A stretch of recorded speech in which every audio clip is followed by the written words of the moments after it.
G'day everyone, welcome back to the shed. I've had a little problem for a while on the milling machine, just one of those minor little things that you put up with over time. I'll take these off. So I've got my spanner which I use to undo the drawbar, which is 21 millimeters. And then we've got these, and I've got two of them. Now these hold down the motor, which I'll show you a close-up shot. Make sure everything drives properly. This is a belt drive. And the problem that I have is that the spanner doesn't fit the hex on the nut, and there's bugger all difference between this is 21 millimeter spanner and that's like 21.7. For what reason I don't know. I don't think I'll get a socket and try it and see if it fits. I don't think so. So I'm just going to set it up in the dividing head here, and I'm going to just tidy up these, redo the hex so that we can fit our spanner on and we don't have to have another spanner or get a shifter or whatever like that. So let's get some close-ups. So we're all just handheld here at the moment. There's our 21mm spanner, which if we come up here to the top, you can see fits nicely onto the drawbar. The drawbar goes through and connects onto our tooling. 21mm spanner, we can see that clearly, yet our bolt, our hex bolt, just doesn't want to play the game. Just slightly too big. And I've got two of these, so they go up here and hold the motor in place. Sorry about the glare there. So by undoing that, the motor slides back, we can change gears. We've got one on that side, and we've got one there as well, just below the power cord there. Nice bright sunny afternoon. So we're going to mount this in the rotary table like I said before, just like so. And this bolt's nothing special, it's only like 4.8. It's not high tensile and by any means. It's a little bit better than mild steel. And we'll just take a whisker off the hex to get it so our spanner fits nicely. Righto, we are back with the right angles and close-up shots and lighting. As you can see, lighting's almost most important. And I've got that lined up now. It's a few hundreds over that distance, which will be sufficient for what we're going to do. We're taking 0.3 of a millimetre off each side. And now we've got that all set up, we'll come back and start cutting.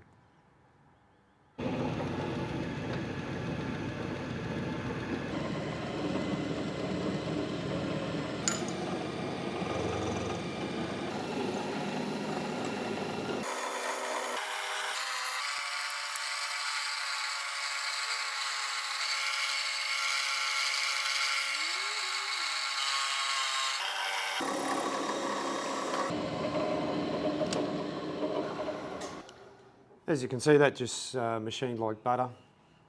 So I'm just going to spin around 180 degrees now. So that'll machine this side.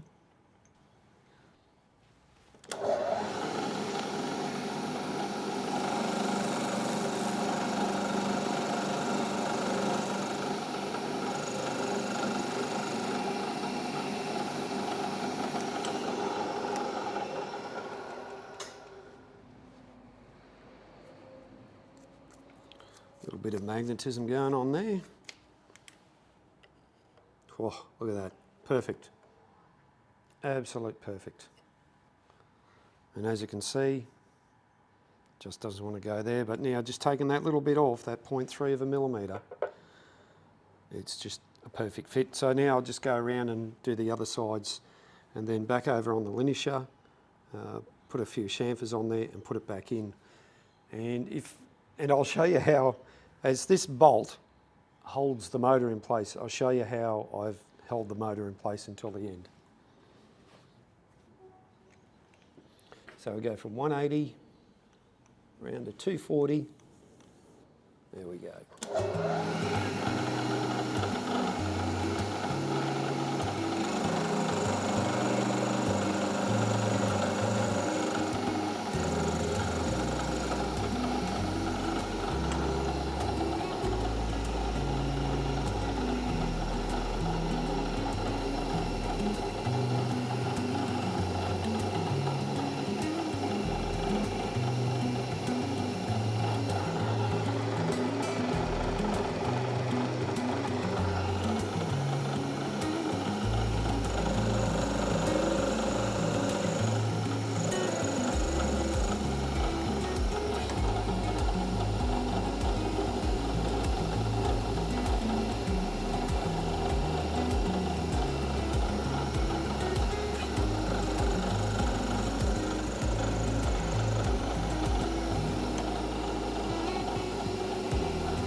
just brush away our debris here.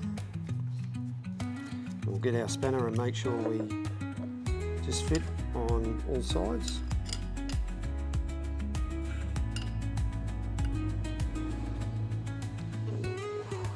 It's a bit tight, that one.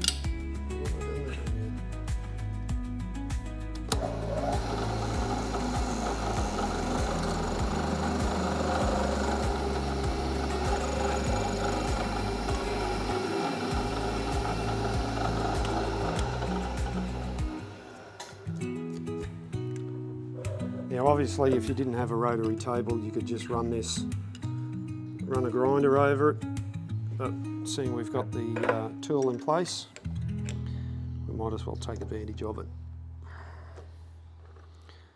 And this washer here, that's the washer it uses on the assembly, so I'll just take that off now. There we go, you can see the nicely machined sides. We'll get a close up there. So Mrs. Shed Talk said to me that when I'm over here on the grinder, you can't really see what I'm doing, or the linisher.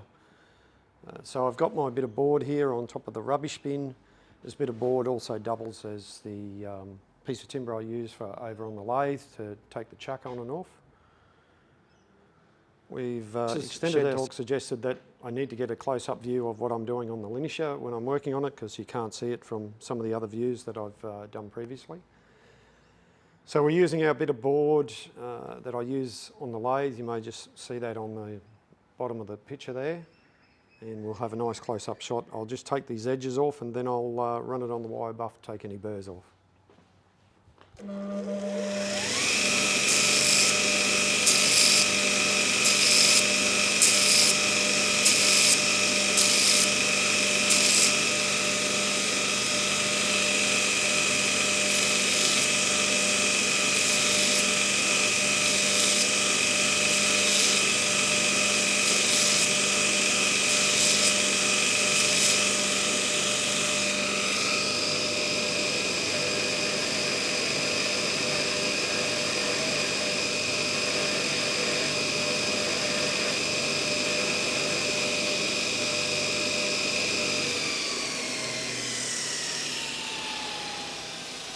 Righto, there we go. Nicely machined. A few little chamfers. Spanner fits perfectly. So here's the big reveal. No big secret, I just grabbed a clamp, tightened up the V-belt, pushed it right back and clamped her in place. Get the job done. So we'll take that clamp off now and we'll fit our spanner, and then I'll take the other one off the other side and repeat the process. Righto, thanks everyone for watching. That's a wrap on this video. We've got our little bolt sorted out, and I'm going to do the other one on the other side. It's a beautiful afternoon finally, no rain today, thankfully. It looked a bit threatening. There's a beautiful sunset out there. I might just swing around. In fact, I'll get it in the, I'll go outside here. Go past the ute. There's the wheels of the roller sitting there. We are working on the roller slowly. Hopefully you can see how much of a beautiful afternoon that is. That's just absolutely incredible. Beautiful sunset. Shed dogs are sitting down. Thanks everyone, I appreciate your help and support. Like and subscribe, do all of that. Tune in next time. See you on the next one. Bye for now.